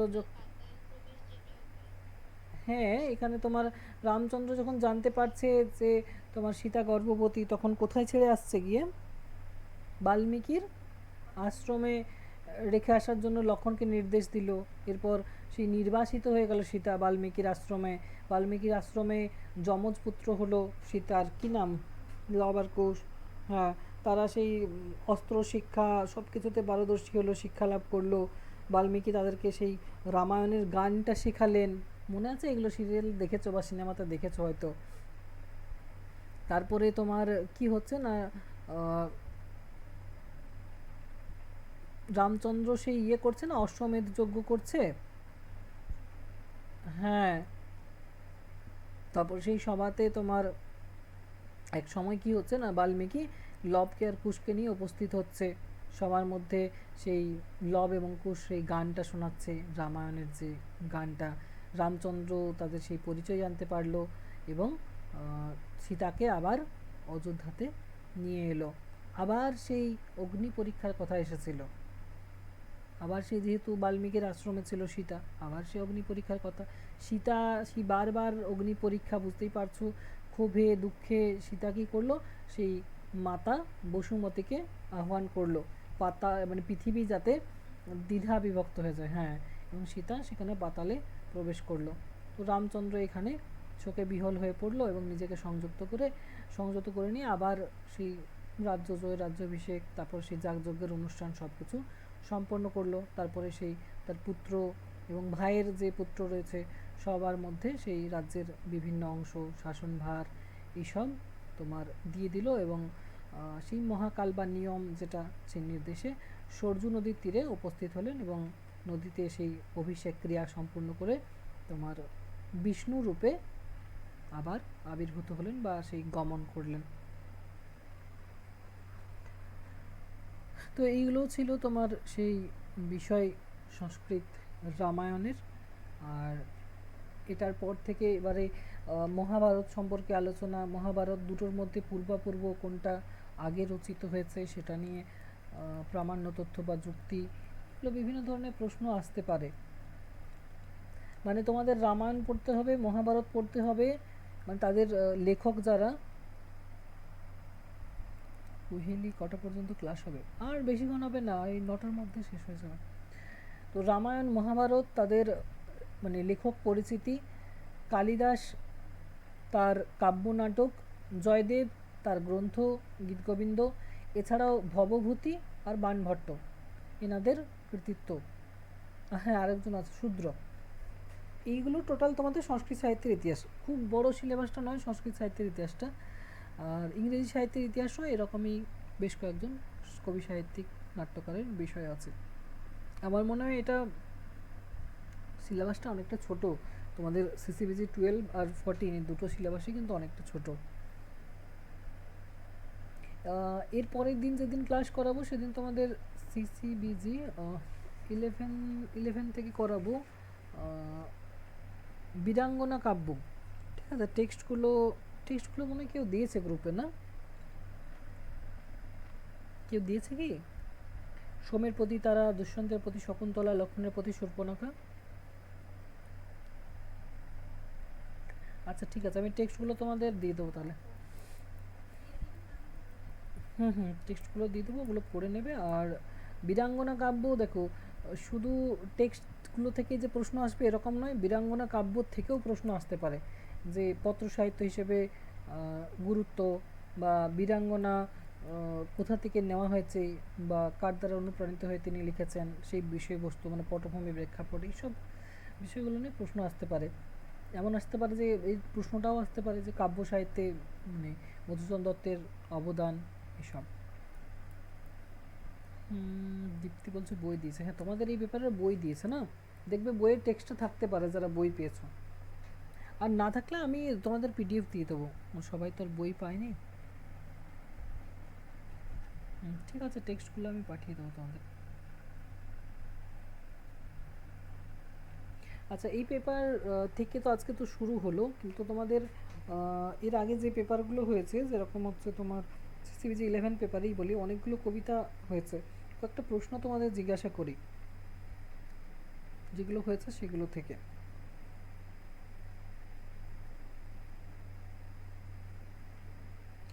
সবলা কবিতাটা পড়ানো হয়েছে, সবলা কবিতার মূল বক্তব্য কি বলতে পারবে কেউ?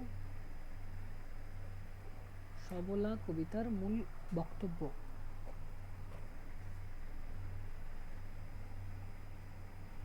কি বলতে চা হয়েছে? বলো।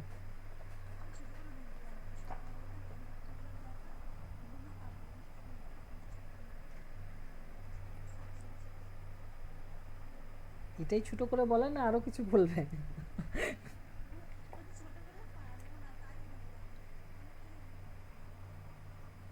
না, কি বলতে চাইছেন, কবির অভিপ্রায় কি আছে এটা বলতে বললাম। হুম।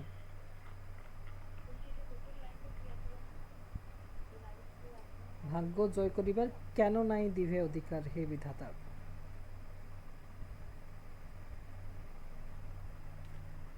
কি বলতে চাওয়া হচ্ছে বুঝতে পারছো না?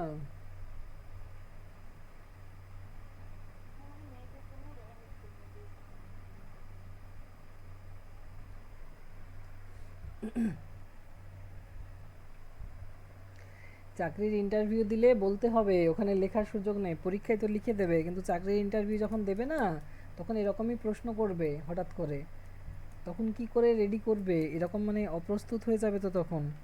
সবসময় কনফিডেন্ট লেভেলটাকে হাই রাখবে, যারা চাকরির ইন্টারভিউ দেবে বা দেওয়ার ইচ্ছে আছে, তো সবসময় রেডি রাখতে হবে যে কিভাবে অ্যান্সার দেবো।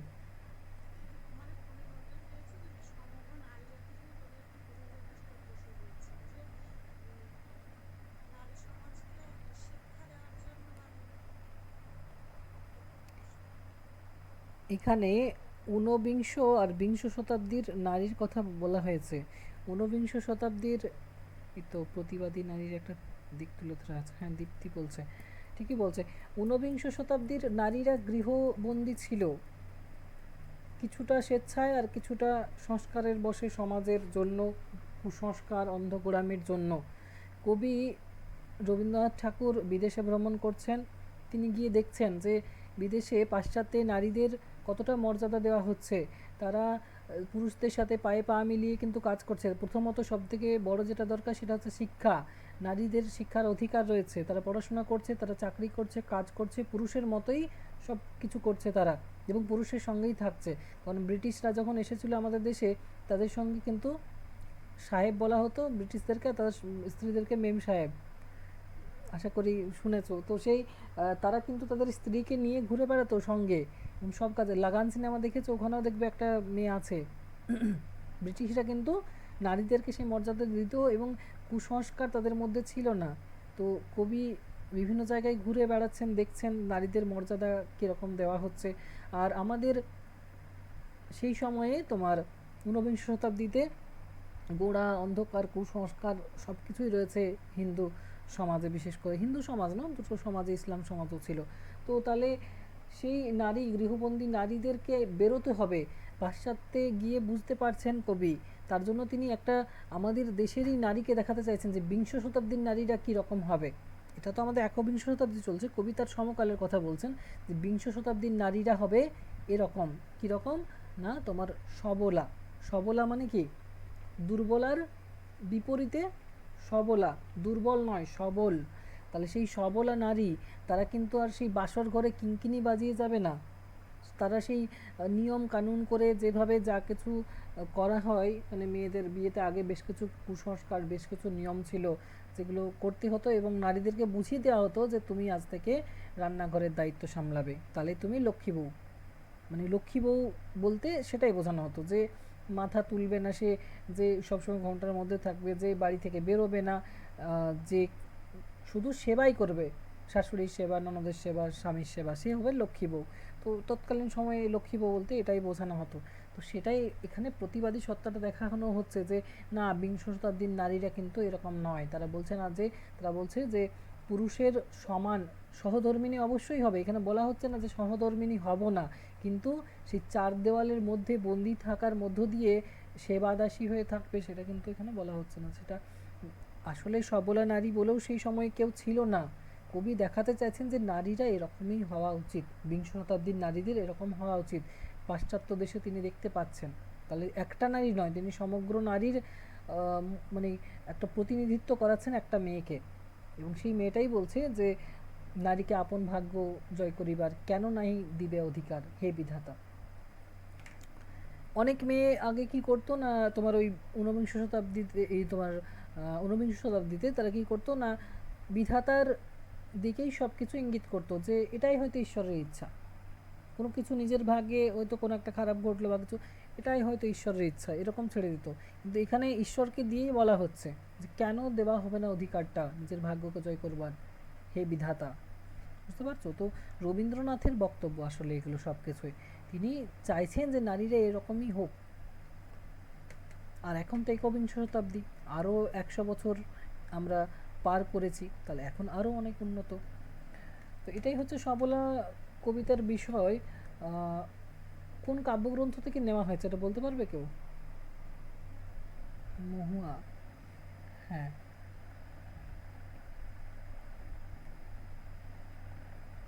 শাশ্বতী কবিতায় যে নায়িকার বর্ণনা আছে, নায়িকাটা স্বদেশী না বিদেশি? তার চুলের রং কি?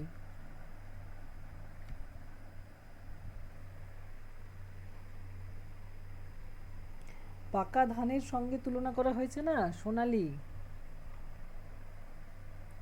সোনালি চিকুরের পাকা ধানে এরকম আছে না, দেখবে পাকা ধানের মতো, বিদেশিনী। মহুয়ার দেশ কবিতার কবিকে? মহুয়ার দেশ কার লেখা?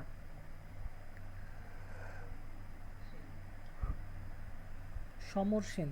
হ্যাঁ, শাশ্বতী কার লেখা?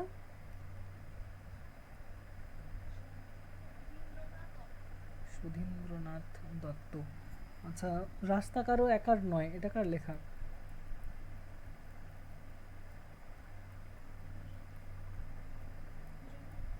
বীরেন্দ্র চট্টোপাধ্যায়। রাস্তা কারো একার নয় বলতে কি চাওয়া হয়েছে বলো তো?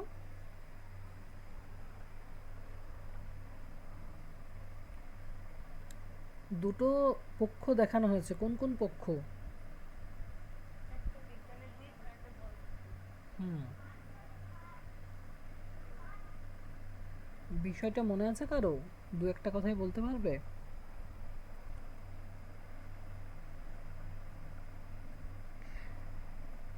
ধর্ম এবং বিজ্ঞান দুটোই মানুষের সহায়ক রূপে যখন দেখা দেয়, তখন কিন্তু রাস্তা নিয়ে বিরোধ হয় না।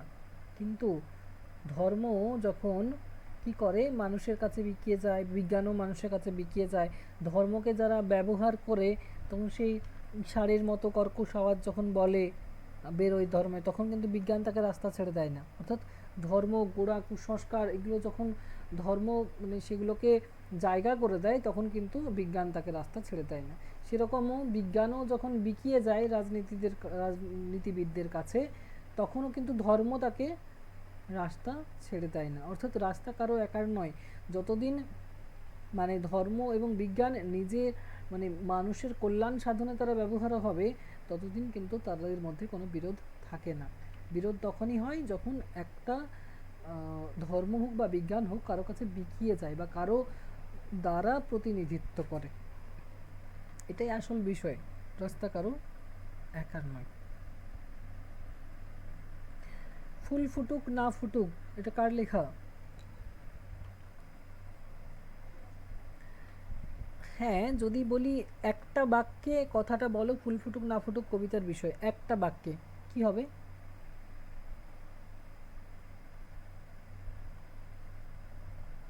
এগুলো ভাবতে হয়, চেষ্টা করতে হয়, চেষ্টা যত করবে তত অ্যান্সার দিতে পারবে।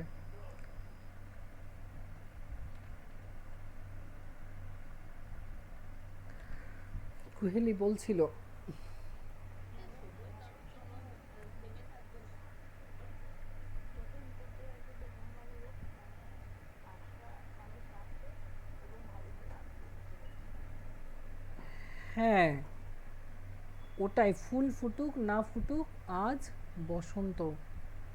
নিজের মনের সেই উদ্দীপনা, নিজের মনের সেই সংযম বা বল, সেটাকে কিন্তু সবসময় ধরে রাখতে হবে। মানে কে ওটা দেখাচ্ছে আমাদেরকে?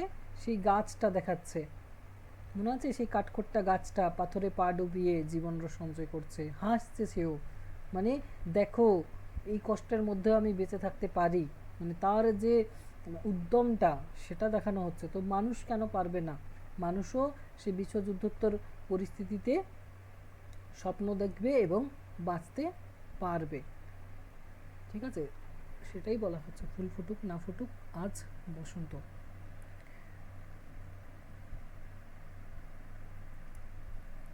আর হয়েছে জীবন দেবতা। জীবন দেবতা কবিতার বিষয়টা কি ছিল জানো? মনে আছে কারো? ওহে অন্তরতম, মিটেছে কি তব তিয়াস, আসি অন্তরে মম, এরকম কিছু লাইন ছিল। জীবন দেবতাটা মনে হয় আছে। এখানে অন্তরতম সত্তার কথা বলা হচ্ছে, তাকে জীবন দেবতার স্বরূপে ব্যাখ্যা করেছেন কবিগুরু রবীন্দ্রনাথ ঠাকুর। আচ্ছা, স্বপ্ন কবিতায় কি বলা হয়েছে?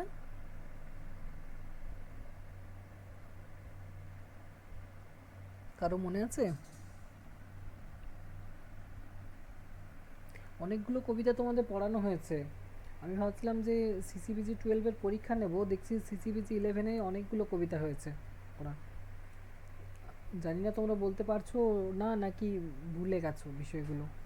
যদি ভুলে গেছো তবুও জানাবে যে আসলে পড়তে হবে না এখন। আচ্ছা। স্বপ্ন কবিতাতে স্বপ্ন ব্যক্ত হয়েছে। কবিগুরু রবীন্দ্রনাথ ঠাকুর তিনি স্বপ্নের মাধ্যমে তার পূর্বজন্মের সেই প্রেয়সীর সঙ্গে দেখা করতে যাচ্ছেন। কোথায়? না সেই কালিদাসের সেই উজ্জয়িনীতে, শিপ্রা নদীর তীরে, সেই সেই তোমার মহাকালীর যে মন্দির, সেখানে কবি যাচ্ছেন, সেই স্বপ্নালোকে বিচরণ করছেন। সেখানে তার প্রিয়তমার সঙ্গে সাক্ষাৎ হচ্ছে। সেই প্রিয়তমার যে স্থানটা, যে ঘরটা থাকে, সেখানে বিবরণ দিচ্ছেন। সেই সিংহদ্বার, সেই কপোতগুলো ফিরে আসছে সন্ধেবেলা প্রিয়ার, সেই ময়ূরগুলো, সেই কুলায় প্রত্যাশী সেই খোপগুলো তারা খুঁজে বেড়াচ্ছে ঘরগুলো। এবং সেইখানেই প্রিয়ার সঙ্গে প্রিয়া একটা সেই সিঁড়ি থেকে নেমে আসছে, তার হাতে একটা প্রদীপ রয়েছে, প্রদীপটা নামিয়ে রাখলো। দারুণভাবে ব্যক্ত হয়েছে কবিতাটা। জানি না কী কী ক্লাসটা করেছো, ক্লাসটা কে কে করেছো? হাত তোলো, দেখি কে কে ক্লাসটাতে ছিলে। কুহেলিয়া, দীপ্তি, জুহি, অনিতা, বাকিরা ক্লাসে ছিলেই না, এতজন অ্যাবসেন্ট ছিল।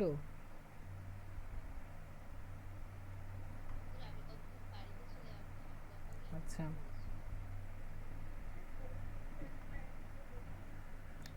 স্বপ্ন, কল্পনা কাব্যগ্রন্থের স্বপ্ন।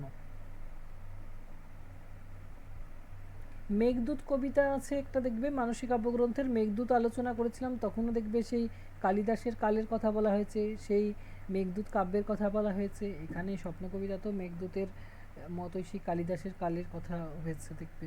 তবে মেঘদূত একটা আলাদা বিষয় নিয়ে রচিত, মেঘদূত পাঠ করার পরে কবির প্রতিক্রিয়া যেটা, সেটা মেঘদূত কবিতাতে ব্যক্ত হয়েছে। বেশ কিছু কবিতা তোমাদের হয়ে গেছে এটা থেকে। যদি বুঝতে না পারো, যদি ভুলে গেছো, মনে পড়ছে না, তবে ক্লাসে বলবে, ঠিক আছে? ক্লাসে বলবে, আমাকে পার্সোনালি মেসেজ করো না, এখানে ক্লাসে বলবে। মনে থাকে না, পার্সোনালি মেসেজ করলে অত মনে থাকে না। গ্রুপে লিখবে যে কবিতাটা আলোচনা করেছিলেন কিন্তু বুঝতে পারিনি, মানে ক্লাসে ছিলে অথচ বুঝতে পারোনি, তাহলে মেসেজ করবে। যদি ক্লাসে ছিলে না তাহলে কি করে বুঝতে পারবে? তুমি ক্লাসটাই অ্যাটেন্ড করোনি, তো ওটা রেকর্ড শুনতে হবে যদি রেকর্ড করেছি।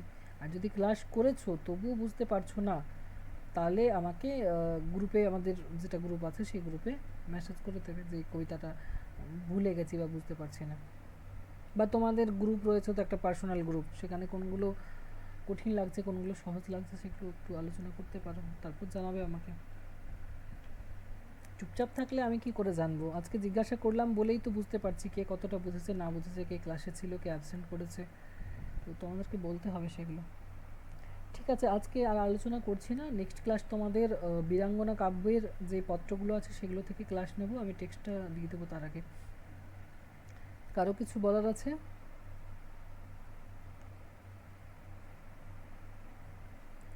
আচ্ছা বেশ, গুড নাইট সবাইকে।